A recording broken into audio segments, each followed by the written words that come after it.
మనం చేసే ఆర్డర్లో ఫస్ట్ ఉష్ట్రాసనం చేస్తాం, తర్వాత శశాంకాసనం చేస్తాం. అంటే ఫస్ట్ బ్యాక్ బెండ్ చేస్తాం, సో దానికి కాంప్లిమెంటరీగా మనం శశాంకాసనం చేస్తాం కుందరికి వచ్చి.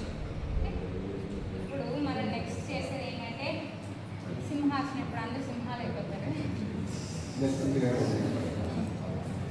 చాలా సింపుల్ ఆసనం, చాలా సులువుగా కానీ మీరు చెప్పండి. మీరు ఏంటంటే కొంచెం స్ట్రెచబిలిటీ కూడా ఉండాలి కాబట్టి బాడీ. ఓకే, మనం ఇదే పొజిషన్లో ఉంటాము. సింహాసనానికి వజ్రాసనాన్ని దీన్ని మన మ్యాట్కి సమాంతరంగా సరి సమానంగా తెచ్చుకుంటాము.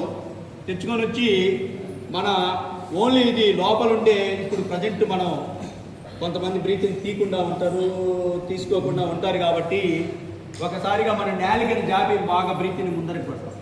ఉంది కదా, ఇట్లుంది కదా. అప్పుడు ఈ భాగం కూడా తగ్గగాలి.